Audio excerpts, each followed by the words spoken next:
हमारे YouTube channel Aarti's learning world में। आज का हमारा टॉपिक जो है वो है फोनिक्स। फोनिक्स क्या होता है? सबसे पहले आपने इंग्लिश के लेटर्स तो पढ़े होंगे A to Z। फोनिक्स जो है वो उन लेटर्स की साउंड को बोला जाता है, ठीक है। अब ये जो फोनिक्स है ये one of the most important topic है, क्योंकि जब आपको एक बार आपके बच्चे को फोनिक्स आ जाता है तो बच्चा जो ईजिली वर्ड जो है वो बना सकता है। एक तरह से कहा जाए तो जो बच्चे होते हैं वो एक इंडिपेंडेंट रीडर भी बन जाते हैं और साथ ही साथ उनके अंदर एक कॉन्फिडेंस आ जाता है, जिससे वो न्यू वर्ड्स जो हैं वो भी इजीली क्या कर सकते हैं, ट्राई कर सकते हैं, उन्हें बना सकते हैं। तो चलिए स्टार्ट करते हैं। यहाँ पर आप देख रहे होंगे कि मैंने ये लेटर्स जो हैं ये लिखे हुए हैं बुक पे, ठीक है।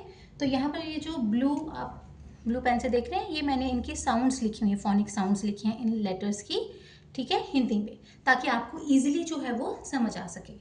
तो चलिए स्टार्ट करते हैं। सबसे पहले है ए की साउंड जो होती है वो होती है ए एप्पल, ठीक है, एप्पल। फिर है उसके बाद बी की साउंड होती है ब।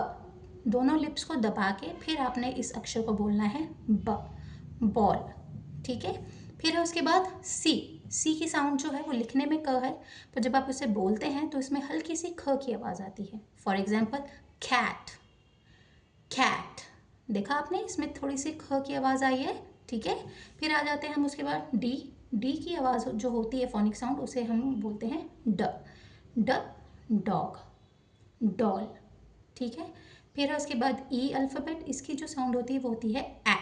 अब देखिए ए और ई लिखने में यहाँ पर आप बोल रहे हैं तो इसे भी ए बोल रहे हैं, इसे भी ए बोल रहे हैं, बट हल्का सा दोनों में डिफरेंस क्या है कि जब आप एप्पल में ए यूज़ करते तो आप उसे यूज़ करेंगे ए इस तरह से, लेकिन जब आप ई की साउंड में बोलते हैं तब ई के लिए फोनिक साउंड जो निकलती है वो है ए, एलिफेंट, ठीक है।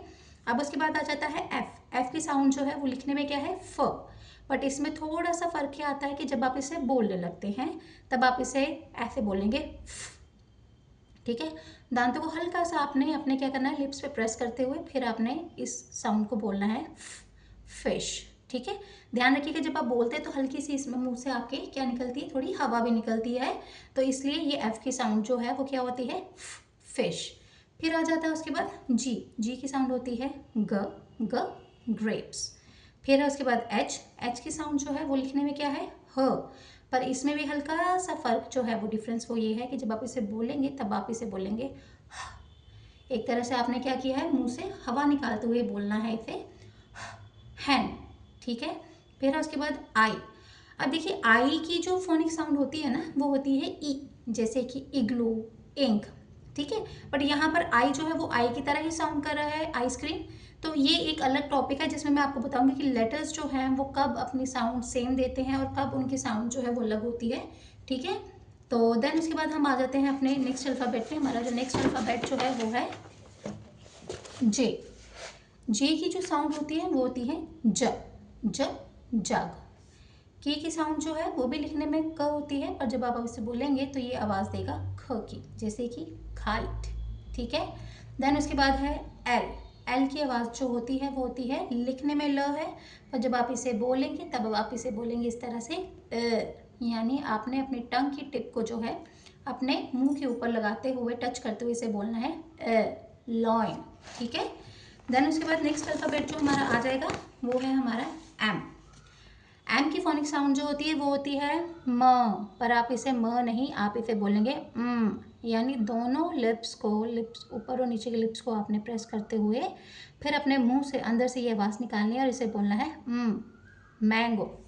देन उसके बाद एन, नेस्ट में भी यही है, जैसे इसकी जो साउंड है वो है न, पर आप इसे ऐसे बोलेंगे नेस्ट। फिर है उसके बाद ओ की जो फोनिक साउंड होती है वो होती है ऑरेंज।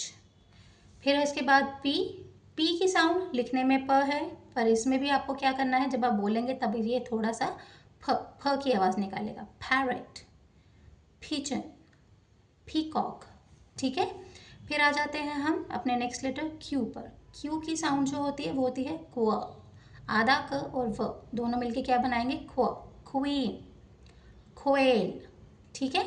देन उसके बाद है आर की साउंड होती है र, पर आप इसे र नहीं, आप बोलेंगे इसे रैबिट। देन उसके बाद है एस की साउंड होती है शिप, फिर है उसके बाद टी, टी की साउंड जो होती है वो होती है ट, ट, टाइगर। फिर है उसके बाद यू, यू की फोनिक साउंड होती है अ, अम्ब्रेला। फिर है उसके बाद वी, वी की फोनिक साउंड होती है व, पर आप इसे व नहीं पढ़ेंगे, आप इसे पढ़ेंगे व, यानी मुंह बंद करके आपने इस अक्षर को बोलना है वैन। फिर है डब्ल्यू, डब्ल्यू की भी आप देख रहे हैं कि यहाँ पर भी वो लिखा है, यहाँ पर भी वो, लिखने में दोनों वो है, पर दोनों को जब आप बोलेंगे तो बहुत ही फर्क आएगा। ये जो आपने व बोलना है ना वी साउंड के लिए, वी के लिए, इसमें अपने व मुंह बंद करके बोलना है, लेकिन जब आप डब्ल्यू में व का इस्तेमाल करते हैं तब ये व वा, यानी मुंह खोल के आपने बोलना है, ये बन जाएगा वॉच। ठीक है, वाटरमेलन। ठीक है, देन उसके बाद आ जाता है एक्स, एक्स की साउंड जो होती है वो होती है क्स, यानी आधा क और स बन के मिलके क्या बनाएंगे, क्स, क्रिसमस ट्री। ठीक है, फिर है उसके बाद लास्ट आपका ये वाई, वाई की फोनिक साउंड होती है य, यच, य, योगा। ठीक है, और हमारा सबसे लास्ट में जो अल्फ़ाबेट है वो है जी, जी जिसकी फोनिक साउंड है ज, ज के पाँव में बिंदी ज, जिब्रा, जू। तो आई होप आपको आज का टॉपिक फोनिक्स जो है हमारा वो अच्छे से समझ आ गया होगा। बाकी अगर आपको किसी भी तरह का कोई भी क्वेश्चन पूछना होगा तो आप हमें कमेंट सेक्शन में बता सकते हैं। आज के लिए इतना ही, थैंक यू।